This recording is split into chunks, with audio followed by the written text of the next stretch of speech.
తేనె నీగ గూర్చి తెరువరికీయద విశ్వదాభిరామ వినురవేమ. దీనిపై కూర్చొని ఎన్నో పద్యాలు రచించారట. దారి తప్పి ఎటో వచ్చాం. ప్లేస్ చూసారా ఎలా ఉందో.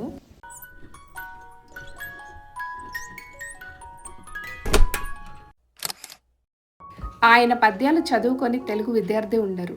చదువురాని వారికి కూడా అలవోకగా ఆయన పద్యాలు కంఠస్థంగా వస్తాయి. విశ్వదాభిరామ వినురవేమ అనే మకుటంతో ఆయన రాసిన పద్యాలు తెలుగువారందరికీ పరిచయమే. శ్రీ సత్యసాయి జిల్లా గాండ్లపెంట మండలంలో ఉన్న కటారుపల్లి గ్రామంలో వేమన సమాధి ఒక పుణ్యక్షేత్రంగా విరాజిల్లుతోంది. 1789 ప్రాంతంలో ఆయన ఈ కటారుపల్లి గ్రామంలోనే సమాధి అయ్యారు అనేది ఇక్కడి వారందరి విశ్వాసం. వేమన ఈ ఊరిలో జీవ సమాధి పొందడం ఇక్కడ వారందరూ గౌరవంగా భావిస్తారు. అందుకే ఈ కటారుపల్లి గ్రామంలో దాదాపుగా ప్రతి ఇంట్లో ఒక్కరికైనా వేమన పేరు పెట్టుకొని తమ అభిమానాన్ని చాటుకుంటారు. వేమన గారి సమాధికి రావడానికి ముందే వేమన కొండ అని ఒక వేమన ఆశ్రమం కనిపిస్తుంది. దాని వీడియో లాస్ట్ లో పెడుతున్నాను. వీడియోని ఎండింగ్ వరకు చూడండి. ఇప్పుడైతే మనం వేమన గారి జీవ సమాధి మందిరానికి అయితే వచ్చేసాం. దీన్ని వేమన విహారం అని పిలుస్తారు. వేమన గారు సుమారు 1367 నుంచి 1478 మధ్య కాలంలో జీవించారని చెప్పుకుంటారు. ఆయన ఏ కులానికి చెందినవారు అనే దానిపైన భిన్నాభిప్రాయాలు ఉన్నాయి. చదువురాని వారికి కూడా అర్థమయ్యే భాషలో పద్యాలు చెప్పి అందరినీ మెప్పించిన వ్యక్తి యోగి వేమన. యోగి వేమన గారి చివరి రోజులు ఇక్కడ గడిస్తే మరి ఆయన జీవితకాలం ఎక్కడా గడిచింది అనే దాని మీద భిన్నాభిప్రాయాలు ఉన్నాయి. ఆయన రాజకుటుంబీకుడు అని కొన్ని కథలు వినిపిస్తే, మోతుబరి రైతు బిడ్డ అని మరికొంతమంది కథలుగా చెప్పుకుంటారు. రాయలసీమ ప్రాంతంలో వాడుకలో ఉన్న కొన్ని పదాలు ఆయన పద్యాల్లో రాయడం వల్ల ఆయన రాయలసీమ వాడని కొంతమంది చెప్పుకుంటారు. వేమన గారి జీవ సమాధిని చూడ్డానికి దగ్గరగా వెళ్లే కొద్దీ పద్యం చెప్పలేదని తెలుగు మాస్టర్ నన్ను కొట్టిన దెబ్బలు గుర్తొస్తున్నాయి. చివరిలో వచ్చే విశ్వదాభిరామ వినురవేమ మాత్రం చాలా ఈజీగా ఉండేది నాకు. పద్యాలను అర్థం చేసుకుని చదువుకోవాలి, బట్టి పట్టి కాదు అని చెప్పిన తెలుగు మాస్టరు మాటలు కూడా గుర్తున్నాయి. వేమన గారి సమాధిని చూడడానికి ముందు చిన్నతనంలో ఇష్టంతోనో బట్టి పట్టో మీరు చదివిన ఒక వేమన పద్యాన్ని నాకు కామెంట్ చేయండి. వేమన గారి వంశంలో పుట్టిన ఒక ఆమె ఇక్కడ ఆయన సమాధికి సంబంధించిన కార్యక్రమాలు చూసుకుంటూ ఉంటారు. ఆమె మాకు వేమన గారి గురించి చాలా విషయాలు చెప్పారు.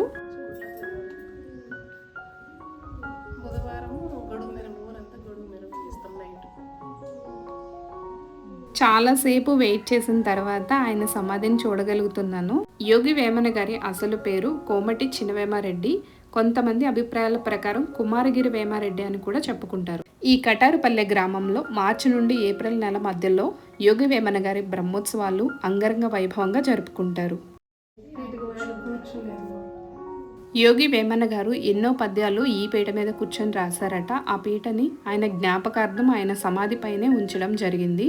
వేమన గారు కవి అయినప్పటికీ కూడా ఈ గ్రామంలో నివసించే ప్రజలందరూ ఆయన్ని చాలా ఆరాధిస్తారు. ఆయన సమాధిని ఒక గుడిలాగా నిర్మించి తిరునాళ్లు చేస్తూ ఆయన్ని ఒక దైవంలాగా భావిస్తున్నారు.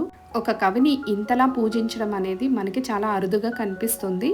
వేమన గారి జీవితం గురించి మనకు వినిపించిన మొదటి కథనం ప్రకారం ఆయన రాజకుటుంబీకుడు అని, కొండవీడిని పరిపాలించిన కోమటి వేమారెడ్డి చిన్న తమ్ముడే వేమన అని చెప్పుకుంటారు.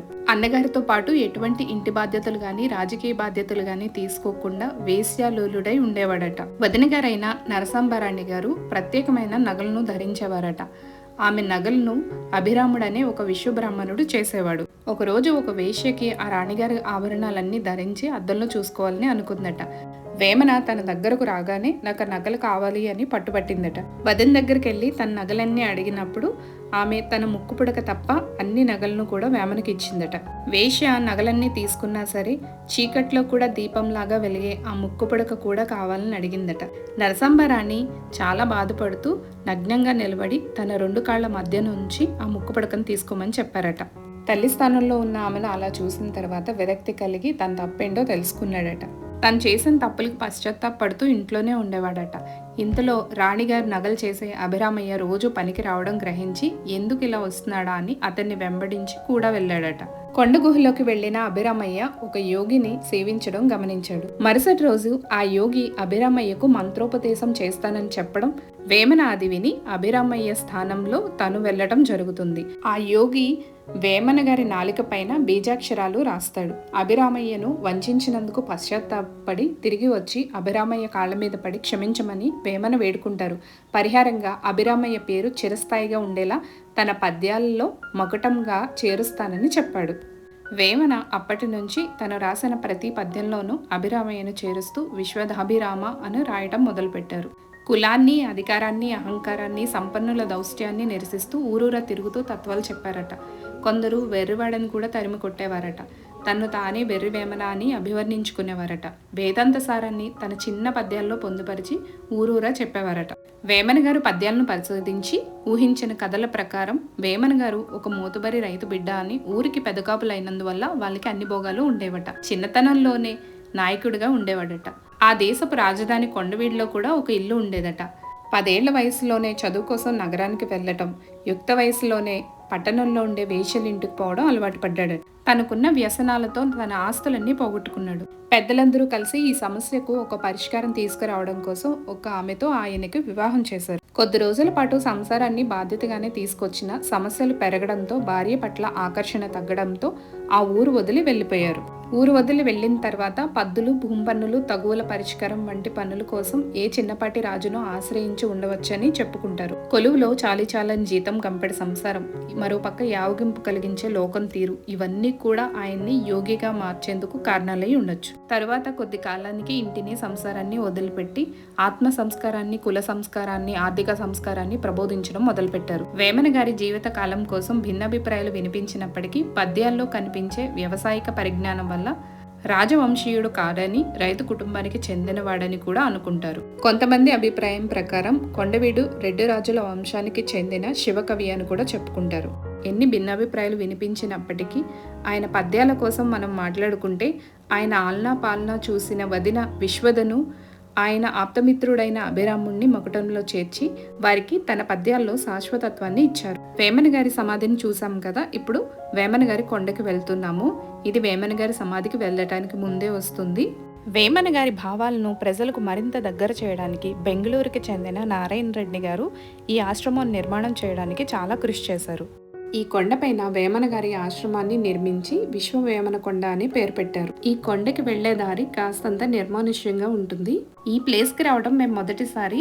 వేమన గారి సమాధికి వెళ్ళటానికి ముందు ఈ ప్లేస్ని చూసి ఇదే వేమన సమాధి అనుకొని మేము కొండపైకి వెళ్ళటం జరిగింది. కొండపైన నిర్మానుష్యంగా ఫారెస్ట్ లాగా ఉంటుంది. దారి తప్పి ఇటు వచ్చేసాం అనమాట. ఈ వేమన ఆశ్రమము దేనికి స్పెషల్ అంటే వేమన గారికి సంబంధించిన ప్రతి బుక్ ఇక్కడ దొరుకుతుంది. ఆయన జీవిత చరిత్రకు సంబంధించింది, ఆయన ఎన్ని పద్యాలు రాశారు, అవన్నీ కూడా ఇక్కడ మనకి లభ్యమవుతాయి. కడపలో మొదటి రోజు నేను బైక్ ట్రావెలింగ్ చేస్తున్నప్పుడు గమనించింది ఏంటంటే కొండలపైన ఎక్కువగా మంటలు రావటం. ఎవరైనా మంటలు పెట్టారేమో అనుకున్నాను, కానీ ఎవ్రీడే వాటిని చూస్తూ ఉండడం వల్ల ఊరికే మంటలు ఎందుకు వస్తాయి అని అనిపించింది. ఇక్కడ కూడా అట్లనే ఉంది. మీకు ఏమైనా తెలిస్తే కామెంట్ చేయండి. వేమన గారి ఆశ్రమానికి రీచ్ అయిన తర్వాత ఒక పెద్ద హాల్ లాగా ఉందన్నమాట. దానికి లాక్ చేసేసి ఉంది. ఈ ఆశ్రమం గోడల మీద మొత్తం వేమన గారి పద్యాలే కనిపిస్తున్నాయి. విండో ఓపెన్లో ఉంది కదా అని లోపలికి చూస్తే వేమన గారి విగ్రహం చాలా పెద్దగా ఉంది. ఇక్కడ ఎన్నో తెలుగు పద్యాలను మనకు అందించి ఆయన జీవిత కాలంలో భిన్నాభిప్రాయాలు ఉన్నప్పటికీ కూడా చివరి కాలంలో ఈ కటారిపల్లెలో ఆయన జీవ సమాధి పొందారనేది అందరి నమ్మకం. వేమన గారి సమాధి కోసం నేను చేసిన ఈ వ్లాగ్ మీ అందరికీ నచ్చింది అనుకుంటున్నాను. నచ్చితే లైక్ చేసి మీకు నచ్చిన ఒక వేమన పద్యాన్ని నాకు కామెంట్ చేయండి.